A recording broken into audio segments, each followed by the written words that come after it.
Hello, everyone. Welcome back to the Hypernest Podcast. During this chat, we interview some of the most interesting innovator and visionary in the area of DeFi. And today we have the great pleasure to discuss about vaults. And for that, we have the head of product or the product lead of Mellow. The title of this podcast today is a little bit provocative and on purpose, of course. And the title is Are Vaults Only Glorified Multisig or, of course, the new operating system of yield? We're going to go through the story of vaults, the structure of vaults, the story of Mellow. But before getting straight into it, I would like to ask Roman to introduce himself and to give us a little bit of also a few information of how he got into Mellow. Roman, the stage is yours. Yeah, thank you, Alessio. Thank you for high praise, and we'll definitely dive into the vaults, topic itself. But a little bit about me. So I started my career in Web2 working as an analyst and product manager for mobile-oriented startups. So it was a lot of SaaS startups, usually like retail-oriented. I came into the Web3 space after the COVID ended in 2022, starting with Rarible. I helped them with, being just like a marketing generalist with CRM, email marketing, like performance marketing, analytics, product features, etc. Then I moved to Reclaim Protocol. I worked there for a year. It's a very innovative tech of ZK TLS, very interesting stuff, ZK proofs. And then I met founder of Mellow during the ECC. It was like a little over the year ago, and we chatted, and I liked the concept of the product a lot. And it was already gaining traction with Symbiotic launch. Basically, Mellow is still one of the main partners for liquidity and BD and all other stuff. We work pretty closely, and yeah, soon it would be a full year with Mellow, and I'm really impressed with everything we could build in this time. And what a ride, I would say. So I think there was an incredible development on the Mellow side. And I think this is the perfect start for asking to you also how this transition started. Because I remember, hearing at the beginning about Mellow as an LRT, so liquid restaking derivative. And then all of a sudden was like, oh my God, there are vaults. Oh my God, there are like $500 million in vaults. So there was kind of a big transition there. Do you want to tell us a little bit more? Sure. How this happened?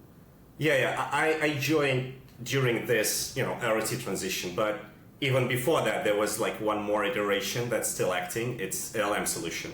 That's what Mellow was about originally. A group of talented developers, mathematicians, very technical people. So if I'm not mistaken, Mellow operates as under this brand since 2022 at least. Then LM became too efficient. The market itself became too efficient and quite limited during the bear market as well.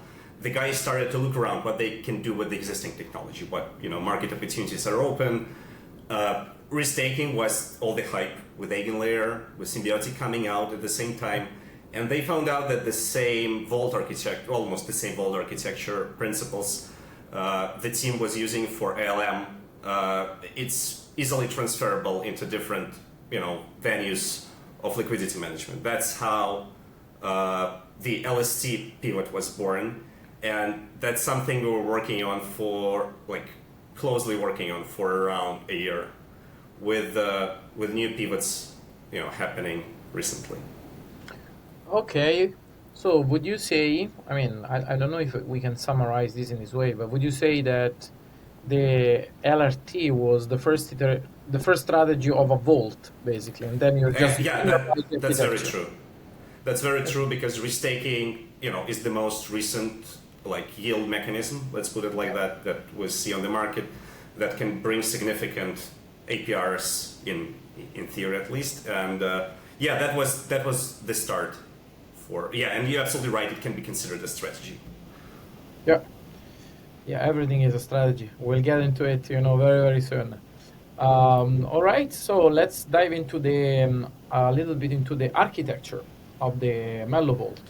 Yeah. So permissionless Vault, very great flexibility, very incredible modularity, and most of all, I think one of the most interesting part. Let's go step by step. One of the most interesting part is also the architecture of Vault and Sub Vault, right? You want to maybe tell us a little bit more about it?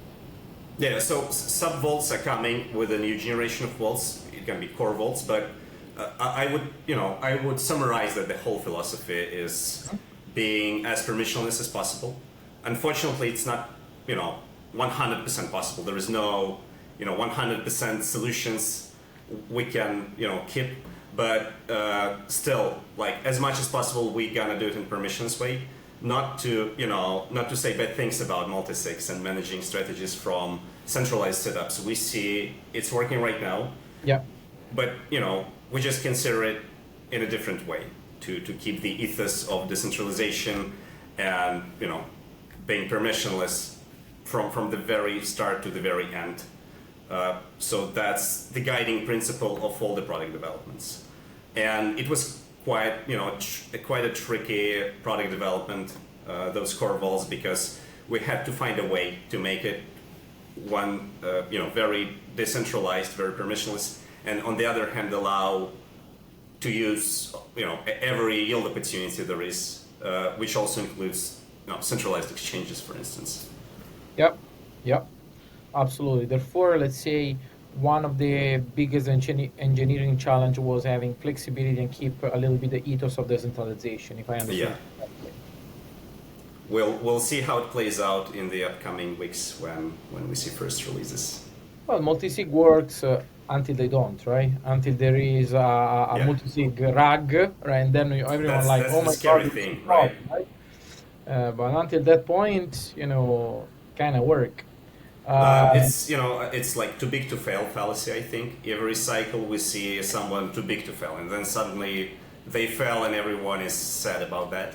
Right. So like we're building for a really really long run to exclude opportunities of those multi-sig racks, basically. Cool. That makes a lot of sense, and is also very aligned with our ethos, with our direction. Hypernest is all about decentralization, privacy, a little bit the cypherpunk original idea. So really, really glad that you're going in that direction. Do you want to tell us a little bit more about Vault, Sub-Vault? So how does it work? Or maybe, and actually there is also something else that you are cooking. You gave me a little bit of sugar at the beginning, but you didn't tell me much yet. So basically right now we're transforming from being just a restaking product. The transition is almost over, actually. We started the process after, at the beginning of this year. Yeah. And it was quite a lot of work, on the ideation side, how we want to build it, what's possible, what's not, building it, audits, etc. What we allow to do with this product right now, you can basically bring your custom strategy, whatever it would be. Let's say 25% going into restaking, 25% going into lending market, and all other stuff goes to Aave. So you describe the flow. We're basically building step-by-step instruction, and this instruction basically becomes a set of rules which are allowed into the sub-vault. So this setup allows the liquidity provider to know at any given time what can be done and what can't be done with his liquidity. It's pretty it brings a lot of transparency, I would say, because at any given point what protocols say, like what are the limitations of the vault, at the same time not limiting possible strategies. It can be almost anything. And we assume that in a quite short period of time, it can be even abstracted from Mellow. We won't even add those strategies. People will just bring them to us or even set up vaults and sub-vaults themselves. I see. And in essence, there will be a certain level of transparency where essentially these strategies are interconnected, like for example, in terms of allocation of capital, how the capital is shifted between strategies, under what condition. Also in terms of risk, are we also discussing about risk management? Risk is the most important part, right? Because high yields, high risk, It goes, hand by hand. But it's a little tricky because we can't take responsibility on marking down, strategies with like risk levels. We are not. It's not our job. Let's put it like that. And we're waiting for more players to come in and do the scoring for the market. We're already seeing wonderful examples. There's guys from Credora doing like Wall Street style ratings. Awesome. We're waiting for them to come to different like yield sources. But that would be a huge point in the near future to properly mark down the risks. I completely agree with you also, because not all there are a lot of users that can click and enter in a vault, but there are not a lot of users that are able to assess the risk So kind of strategy, right? The best thing we can do right now is to provide the maximum amount of information available.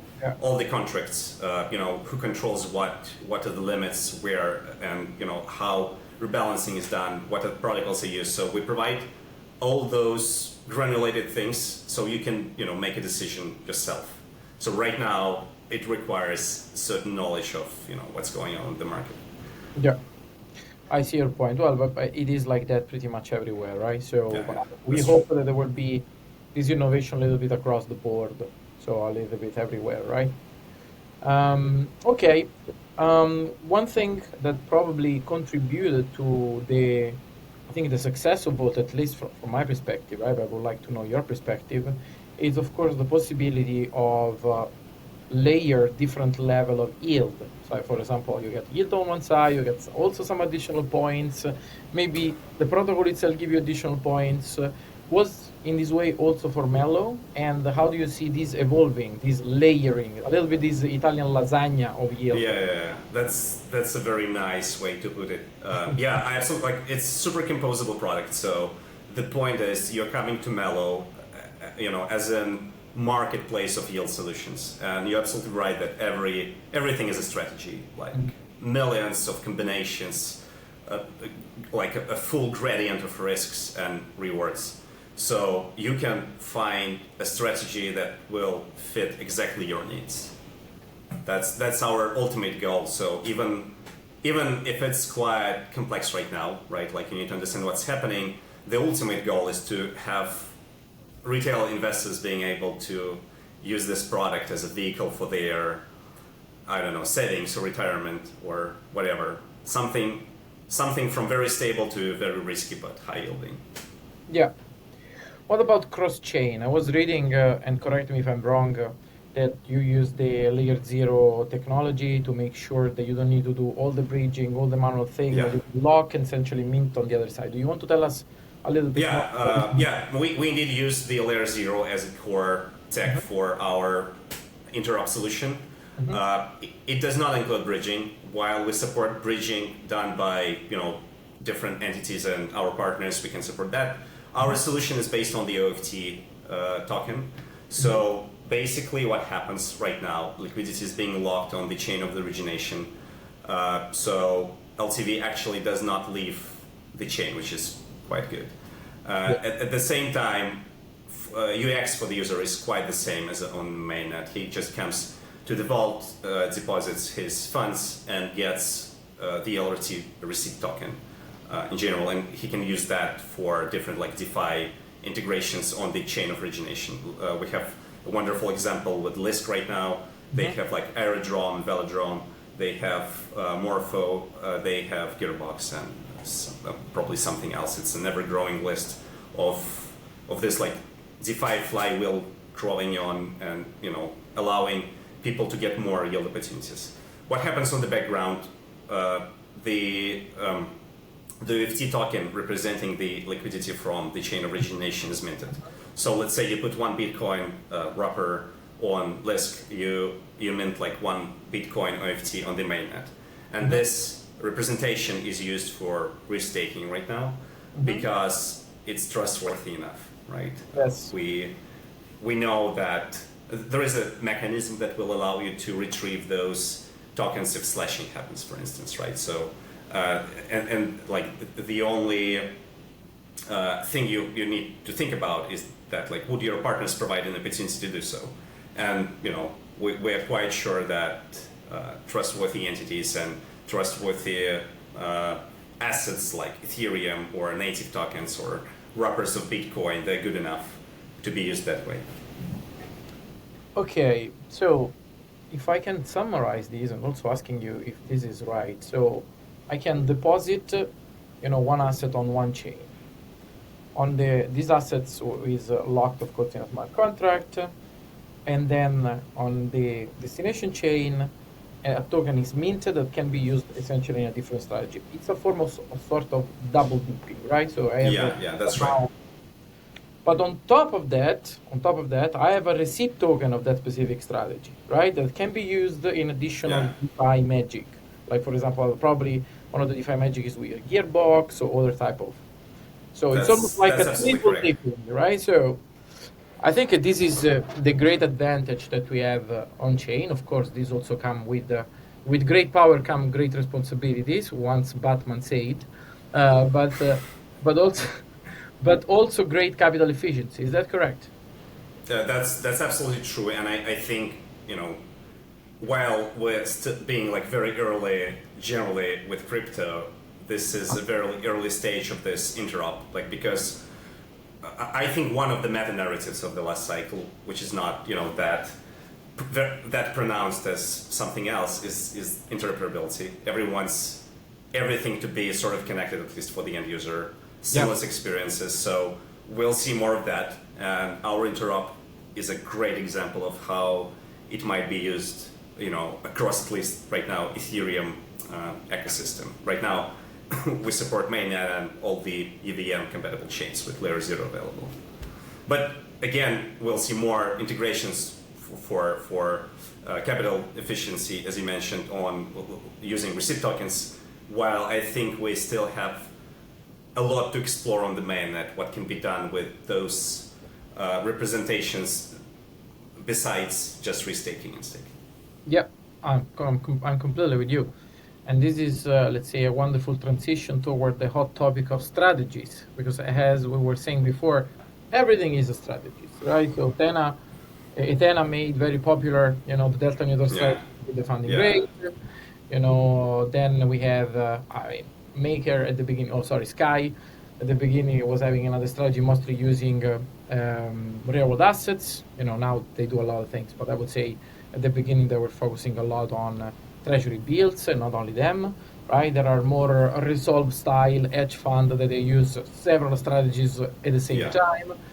So what are, in your opinion, the most interesting strategies that... I would say that there is a very limited number of pure yield sources, let's put it like that. There's 5 things you can do on chain right now, but as you said, absolutely correct, interesting stuff begins when you combine all of those in different proportions. You play around, because strategies, they tend to have varying levels of yield they bring. Some work better during certain cycles of the market, some not.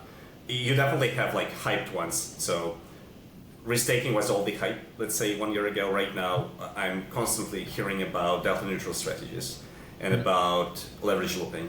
I would say those two are absolute champions of this cycle. But we don't want to build a product that supports specifically one strategy. We started with that during restaking era, but we want to allow capital managers, liquidity managers, to switch between those.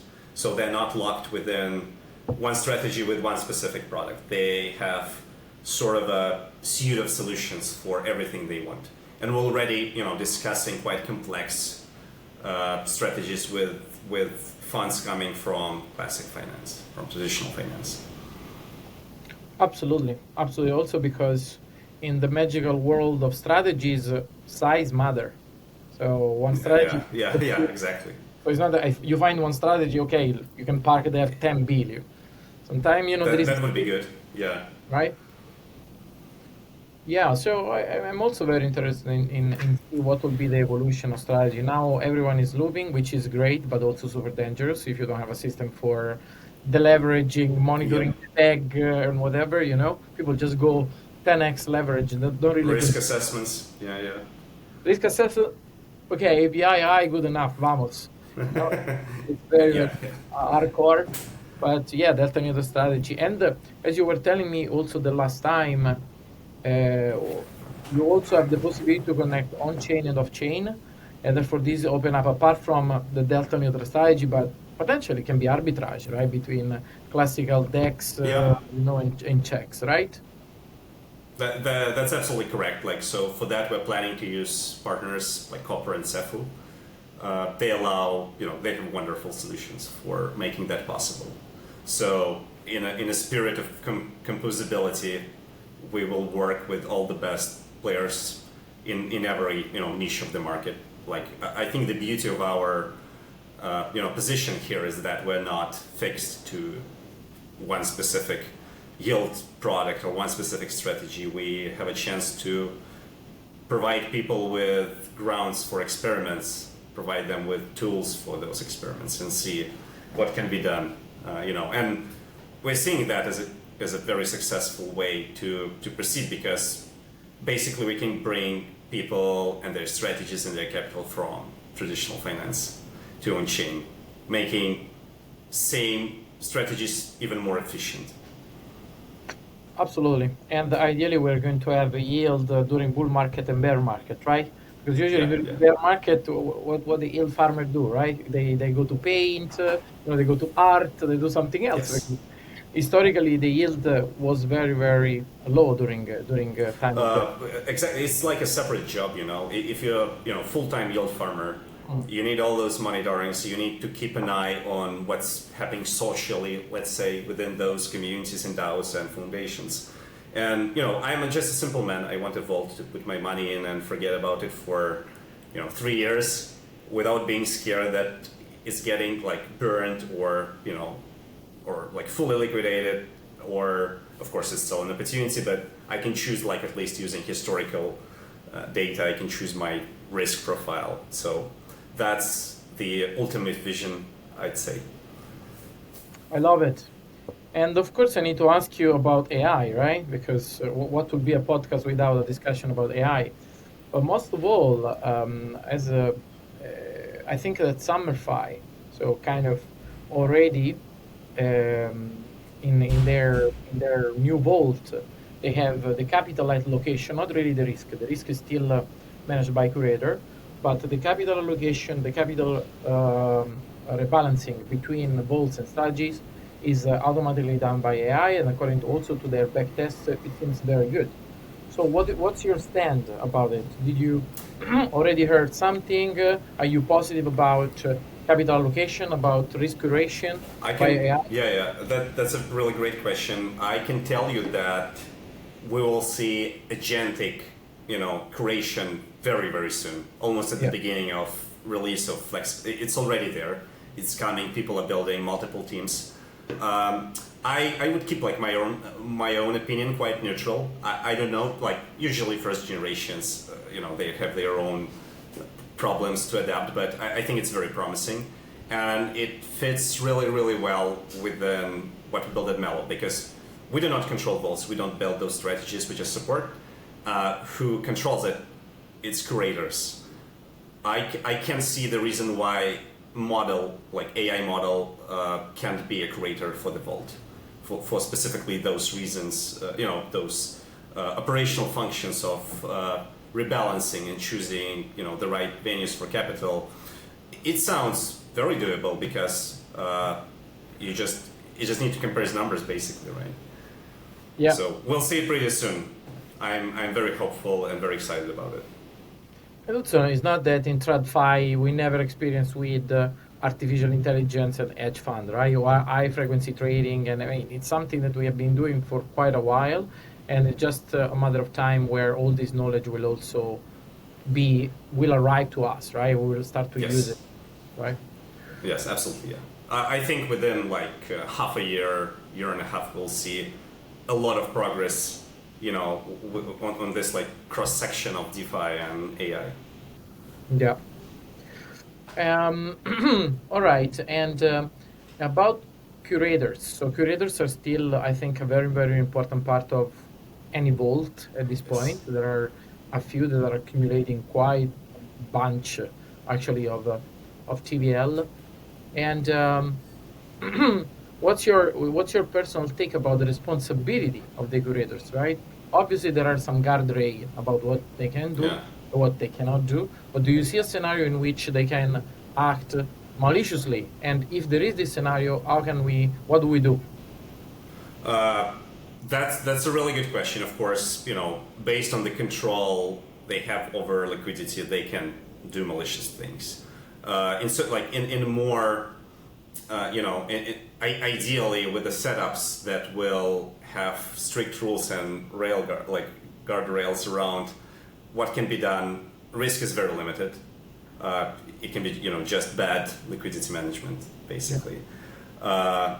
In future, since our technology is fully permissionless, it of course opens a door to those bad actors. But we're very careful with whom we work with whom we highlight, all our existing creators and all people we talk on the market to. They're very, very trustworthy. We have, a lot of we put a lot of trust in them, and we support. On the other hand, we support our users. As I said, with allowing them to see everything happening, with this liquidity from the operational part to the setup, so they know where they go in at the very beginning. Okay, and in addition to that, if I understood it correctly, there might be also a way potentially to protect users if it will be, let's say, these guardrails will be completely coded within the vault itself, so we can avoid, certain specific misbehavior potentially. Oh yeah, of course. So yeah, with the sub-vaults, system, basically, you will see what protocols at least can be used, and it can be very, the instructions can be very, very narrow. With some setups, that unfortunately won't be possible. Like those off-chain, solutions, because all the liquidity basically goes somewhere on-chain, and other railguards will be in use, certifications, risk assessments, reputation of the curator, and chasing the last question. I think curators bear full responsibility for the actions, and everything happens with the liquidity. Besides, security risks of contracts and everything. That's a mess. One is on you, yeah, of course. No, for sure. You're still the the only the infrastructure provider. Therefore, not only the responsibility, but of course, if you also give as an infrastructure, you give the possibility to provide transparency, to build guardrails, and as you also say, there might be. There can be a credit score for the curators, other than a credit score for the strategy. There can be a credit score of how one curator managed a group of 5 strategy, maybe with an AI benchmark, right? So that's always, we always start product discussions with that in mind. How we can provide, on one hand, most usefulness from the product to curators and liquidity managers, and at the same time provide precise, very transparent, not over-promising data about what's going on with the liquidity to the end users. Those 2 tasks are equally important. Of course, you have several personas on your side, right? There is the retailer coming in and want to have yield. Ideally, there is the institutions coming to you guys that also want to have yield, but with different needs. Then there is the curator, also have different needs. So everyone need to be, let's say, happy and enjoy the vault, right? Yeah. So it should be good for everyone. It's a tough spot to be, but sort of balancing. Nice. All right. So now shifting a little bit gear toward the differentiation. I think we briefly touched on it in our private conversation, but there are several now entity building vaults. Right, several. Yeah. I think Veda is building vaults, also potentially Morpho have their vaults. I don't know if their technology come from someone else or they build by themselves, so on and so forth. Right. So it seems like that there is a strong trend toward vaults creation. I think for the simplification of the user experience, and also a little bit of delegation of risk and responsibility to the curators. That's my feeling on it, because everyone have vaults now. That's, right? I think that's a correct assessment. Yeah. I mean, I entered every website that are vaults now. So it's like, okay, great. Even completely different businesses before you now have vaults. But apart from that, how do you see your hedge, the Mellow edge, against or in comparison much more friendly with other vaults? Yeah, you're absolutely right. The market for like the vault niche becoming quite crowded. Everyone trying to sort of fill in this void of the market requiring liquidity orchestration. It's just it's just needed for both sides. For ease of UX for the end user, would it be like retail or more sophisticated investor with huge capital coming, potentially even from Web3 market, to just managing those funds in different vehicles. It's becoming more and more complex, and everyone is trying to bring their solution and according to their vision. So I would say everything is different, and that's wonderful because we can without trying stuff ourselves, we can just look over the market and see what everyone's doing. I'm very supportive in a way of those efforts. Our hedge is again full, decentralization as full as possible, and permissionlessness. So we're trying to keep as much neutrality as possible, not being affiliated with anyone, while providing those tools to creators. So everyone can come and build their own strategy using Mellow vaults. That's quite unique, I would say. There are a few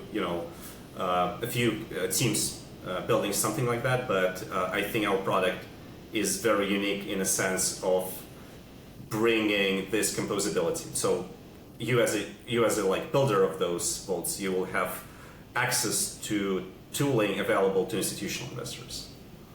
Institutionals in general, it's a high grade of product stuff. Okay.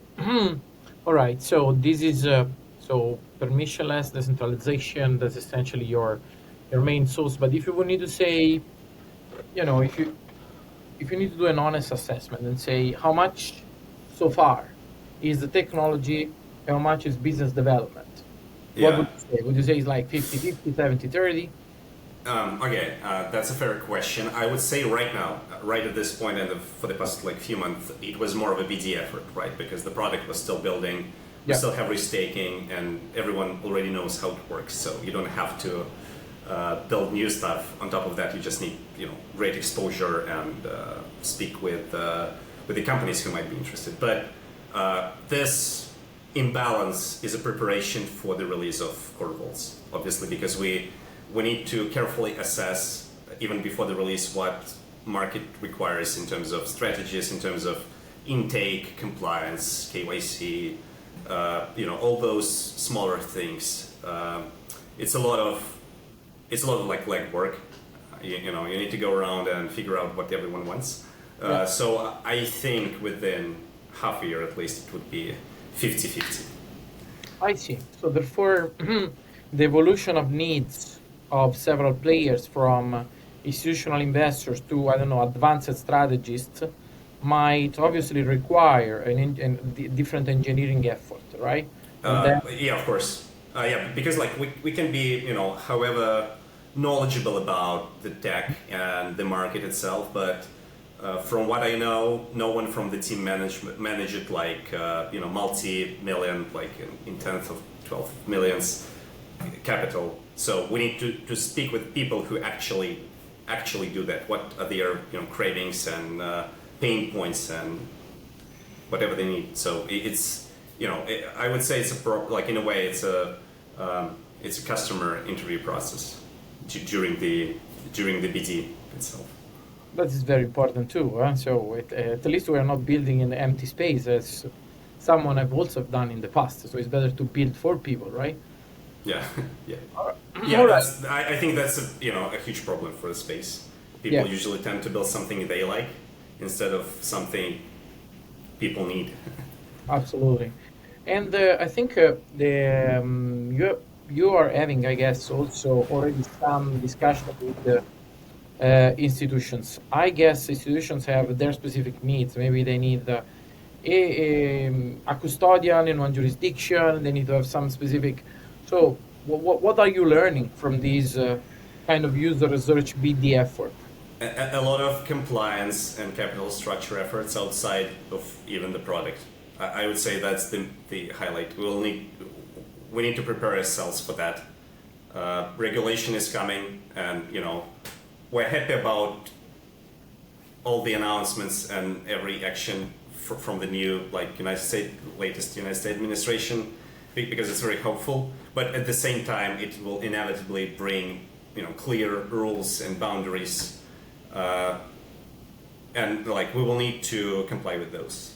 So that can be something new, and right now, for me at least, it's not completely predictable, because we didn't that still didn't happen yet.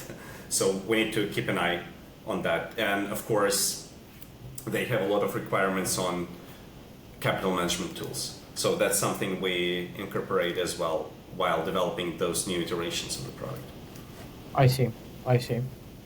Okay, and I think that the logical next question is related to real-world assets, right? Because so far I've seen mostly crypto assets in Mellow, right? But I think that we will have more and more also so-called real-world assets like also. Yeah. And did you see already this coming? Are you already getting ready for that, or? To be honest, RWAs, they're out of the table right now. We don't have. I never saw any specific examples available, to work as, right now. It's coming. I think it's even more complex legal and compliance landscape than for financial assets. There is a lot to do with governmental legislation, so you need to go there one by one. But I think that niche is very exciting. So in a year or 2 years, when all of that is cleared out, we will see a lot of traction coming from the real world finance. Would it be real estate, or I don't know, assets, gold, whatever. Everything can be tokenized and vaulted, right? So that potentially opens a very huge market niche. Yeah, I mean, I was discussing with one of our pod with Gauntlet. They actually was having, I think, Morpho with Acrate, right? And Securitize to do a little bit of looping on, I think it was kind of treasury bills, but potentially any real-world assets that produce yield that can be, a Paraguayan bond potentially, can also be looped, and assuming that the regulation is there, assuming we are not breaking the law, right?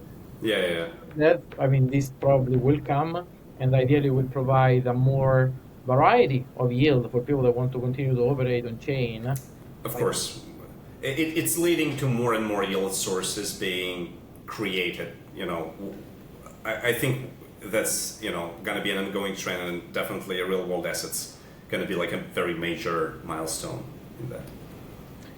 And in general, how do you see these? I think we discussed a lot about what the future will bring us. More strategies, more complex strategies, more institutions, probably more real-world assets. Maybe AI doing risk curation, and very, very probably doing capital allocation. I think certainly. What else do you see? That's coming very soon.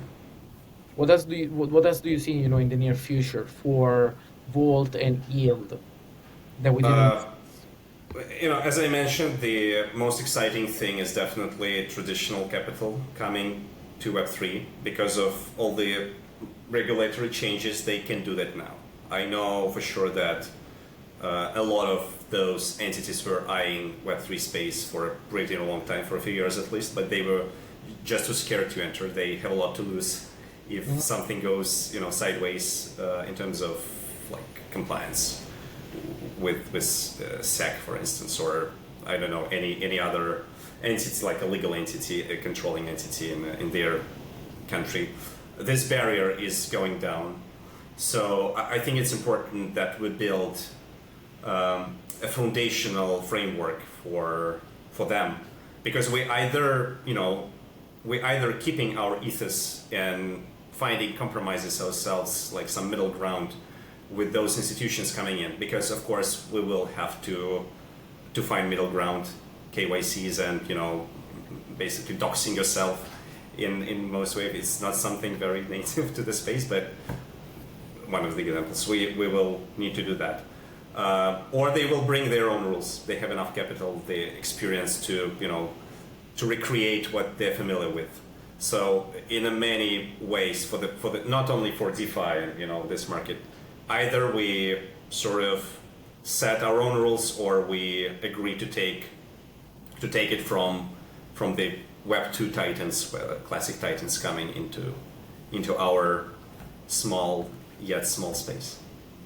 Okay, I kind of see your point. So your point would be, at this point, it's better that we kind of collaborate in a healthier evolution, or stay put and wait, and we will just rebuild what is already there, right? Or even worse, antagonizing ourselves against those entities. Telling that we don't need them. We're building everything from scratch, and we dislike everything that was done before. That was quite a popular narrative some time ago, but we need to find a middle ground again. Right, I think we cannot do it in a different way. I mean, right? I mean, we can have different wishes, but I think we need to deal with reality. And we need to embrace it. Definitely. We need to embrace it, I mean, if we look back to 2017, probably a world in which we have BlackRock, PayPal, Stripe coming on chain, Robinhood, it would have been probably in a way, also our wet dream when we were. Yeah, and President of the United States speaking about crypto in a positive way. That's very impressive. Launching his meme coin, which we don't know is 100% a good thing. I mean, cut. No, I'm kidding. Yeah, that's all incredible. We're getting used to good things really fast. I'm not as OG as you. I'm here since 2022, but even I, in those 3 years, seeing a grandiose shift in our own understanding of how it should grow, on our efforts to bridge it with real world, with existing economy. For me, as long as we don't create an oppressive system via blockchain technology, another Orwellian dystopian society, which is blockchain is the perfect tool for, I'll be happy, right? So because blockchain is the perfect tool for destroying humanity and creating financial oppression. So that's where Hypernest exists, to find kind of a middle ground, as you were saying. Yeah. All right, I think that you are already integrating with some titans, right, over there. But what about smaller players? How can they integrate with you? How they can get in touch with you, right? For example, there are a lot of builders working together with us. Why would they need to build their vault if they can use yours, right? They can totally do that. Since it's permissionless, they can just take all the blueprints and build their own vaults using same tech and having the same opportunity as those big guys. Of course, there's a different question of, would we support them? Are we confident enough to put them on our front end? For instance, or would we do co-marketing? But in general, I'm seeing that as a next step. It's a different niche of the market, but I know a lot of people farming yield in different ways. Would they're loopings or trading or whatever. They also have needs for capital orchestration. Would it be just collecting some money from their inner circle of friends, family, and fools, or they want to go bigger and expose more people to their strategy, showing them that this is valuable? That's a perfect vehicle, because they can just take it and integrate, create their own website, or place it somewhere somewhere else, they can find a placement. Okay, I see your point. From, let's say, the single guy that say, okay, I have a fantastic strategy, please give me some money, I'm gonna show it. Yeah, that gonna be very transparent. You can just build a vault, and the historical results gonna be there. And I think this institute of reputation is very, very important, because like we have this incredible transparency, and we should use it as much as possible. Everything like internet, remember everything. Blockchain will show you the node, the exact node. Oh yeah, right. Immutable ledger. That's definitely a perk in many occasions. Yeah. Okay, well, I need to ask you, right, something about the token, although I know that you cannot answer. But I'm not gonna answer. I'm not gonna ask you when token, because it would be such a silly question. Yeah. I want to ask you something different and maybe more interesting. So the question would be more related to how do you introduce in a system like Mellow, a token design that create utility and enrich the system instead of creating possible friction in the user experience? Yeah. That's also a very good question, and I think it can be. It regards almost every crypto project. So Yeah. you have a choice of like two major options. One of them is to build coins separately from the product. So you have something happening in your dApp, it's getting tension, whatever, and you have like a coin representing it that actually has no real connection. It's basically an index of social sentiment, right? How people assess your product from the outside. That's one way to do that. And the problem is that you need to support it as a second product, basically, because it's it's absolutely detached. You need to do, market making, another BD, marketing for the coin itself, keep an eye on the, comments on CoinMarketCap, whatever. And that's complex. You're wasting resources not building your product, but supporting some secondary, product, which is not actually your business, not your specialization. The second way to do that is to create utility token, which sounds lovely, but it's very, very complex because it requires a lot of careful preparation and calculations on how the system gonna work exactly. So I can't spill the beans on what we're planning to do, but we're thinking about the latter. So we want Mellow token to be something that is really tied to what's happening on the platform, to yield, to ways to promote your vault, for instance, or to getting more exposure or to liquidity or different bonuses. People love to farm points and incentives from partners, so we'll see how it pans out. Thank you for not asking when token. I can answer that, and I don't know. But I can tell you that we're putting a lot of careful thoughts into how exactly to launch that, because we're seeing the market shifting at least a little. Revenue on meta, like a meta play with having revenue is becoming more and more important.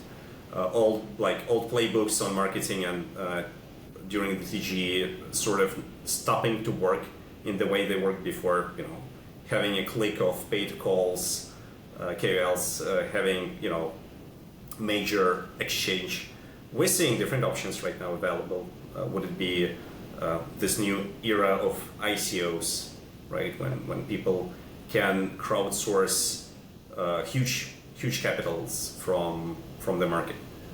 Yeah, absolutely. And I think it's an enormous challenge, right? So in terms of token design, so creating an utility, so not creating a meme coin, right? And creating an utility token that doesn't destroy user experience. Because you can say, oh yes, amazing, my product is super cool, and now I put the token, and people to use my product, they need to buy the token. And you're like, wait. Yeah. It didn't work. No one actually needs the token in this scenario. Yeah. Exactly. It's basically something you want to attach a weird utility on top of something to create friction on your user experience. That's how your product collapses. Yeah. Where at the beginning of any startup or in a scaling, when your startup is in scaling mode, a scale up, then you want to have as much as possible adoption, right? So and instead of helper, it becomes a blocker in a lot of cases. That's right. So that's we will then keep waiting for these the token design. I will be excited to discuss again about that in the future to see in what where did you arrive, right? What solution and conclusions. I have some also rapid fire bonus questions for you. Let's go. So quick and dirty questions. Points or direct emissions? Two different things. They can be compared, of course, because at the end you will get direct emission. Yeah. Point is more of a speculation game. Direct emission is more something guaranteed, but most likely the upside would be a little less than unpredictable stuff. So it's a matter of personal preferences, of course. I think the ideal is a combination of both. So you have a little, a stable side and a little points on top. The DVV Vault is a great example on Mellow because we provide actual rewards from a ball and SSV, as well as actual yield coming from Lida. So you always know what's your financial incentive to do that, as well as Mellow points, which is sort of more of a wild card here. All right, so both in this case. Yeah. I would say, those tools are very composable. Both can be used very carefully. Automated allocation or human curation? At this, ideally automated allocation, AI doing everything with no mistake. Realistically, human allocation. Okay, I want a person I trust to, ideally to know him personally as well. To go in his house if he made a mistake with my capital. Yeah, but if AI will have a perfect track record for at least a year, I would consider it as good as a human allocator. Yeah. But at this point of time, we're still yet to test everything AI. I'm agree. very curious to see the results. Same. One risk that the market is underpricing. Security risks, always. Always. It's always security risks because it's an interesting question. When something wasn't hacked, is it good or bad? In a sense, because it's a black box. You don't know how secure the product is until it's getting wrecked by someone, or at least they're trying to crack it. Yeah, so it's always in the existing Web3 setup, always the biggest dark horse everyone is sort of missing. The general public is missing it, I would say. Yeah, absolutely. One feature that you will ship tomorrow if you would have a magic wand for Mellow. Okay, that's a good one. I would say that it would be some retail part of the product that will allow a person from everywhere in the world, with zero exposure to crypto, to buy this yield product from their credit card, unwrapping it from MasterCard or from American Express, sitting in the comfort of their home with a very short user flow without KYCs and everything. And registering wallets. So a very retail, very Web2 experience for on-chain products. I'm seeing that we might get there in a few years, but if it's something I can do like that, that would be very lovely. Okay, I love that one. Actually, that's also what Chris, the prediction of Chris, the CEO from Summer 5, was that the amount of flow and liquidity and users that will come from this type of Web2 implementation will vastly outpace what we can do today on chain, right? So, because in the end, I think from the last estimation of the A16Z report, we are 30 million people, so we are smaller than Italy. That's a very geeky space still. Yeah, you have a lot of whales, but to actual lifeblood as in e-commerce or any like classic digital vehicle is the laws of big numbers. When you have thousands of users with like a quite low check on them. Yeah, I think so. I think so too. I think that these things will materialize faster than we think. That's I think it's already there. Let's say huge sexes like Binance, they have their own internal ecosystem. They have like I like to go to their like Square or Town Hall or whatever. It's like a forum, and it's its own version of crypto Twitter, right? When those retail users, they come into Binance and they're staying there without getting exposure to real crypto. So we will see a lot of tools that will allow to bring those people to directly to more on-chain, more decentralized products. It will be just as useful and as comfortable as doing so with a very centralized platform. Yeah, absolutely. Probably I think probably the adoption will go through probably fintech first. So there will be the small fintech that will say, okay, why I cannot give yield to some people, and then in the end probably we will have also banks from their main banks. Absolutely, yeah. They can pack this as a product and sell it as their own. You heard something about crypto, you want a little bit of exposure, buy this, and they will have their own index of, let's say, top 50 coins available on CoinMarketCap or something like that. Yeah. That might be very good. Absolutely. Well, we'll see, right? So that's the beauty of this space that evolve very, very fast and never sleep, and there are always surprises. That's the good part of it, right? Yeah.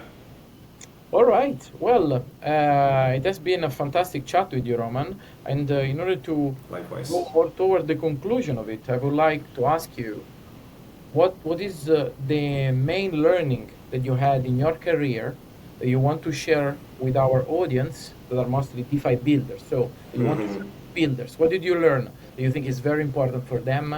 And it's time to voice it. Yeah, okay, let me think for a second. That's a big one. The main learning. Embrace the failure, embrace the cringe. If you want to build something cool, you will fail a lot. Most likely you won't succeed during your first attempt, and it's absolutely normal. So just, make it your routine, make it a part of the process, don't be ashamed of that. To sound stupid, to build stupid things. You will see, it will help you to guide the way further. I think that would be the main advice. Cheers to that, absolutely. Don't be afraid to be stupid, don't be afraid to fail, give it a shot over and over again. Yeah, and specifically in crypto is a very, forgiving and open space for that. It's very different from classic digital, so you can be more of yourself here, I think. Absolutely. Well, we had a lot of wide west, Having a failure, it's nothing, right? So as long as it's not a rugger. Market, even for ruggers, market has like a very short memory, right? in 1 year, you'll be forgiven. It's okay, you're good again. Okay, cool. So what's the best way to get in touch with you, Roman, or to Mellow? LinkedIn, or drop a comment, in Twitter, or reach out through Discord. Our moderators will help you to get in touch with a team member you'll need. Doors are always open. Fantastic. We'll also put this contact in the comments, so everyone can click and go, so make it simpler. And well, thanks again for the fantastic chat, Roman. It's always a pleasure, a great pleasure having this discussion with you.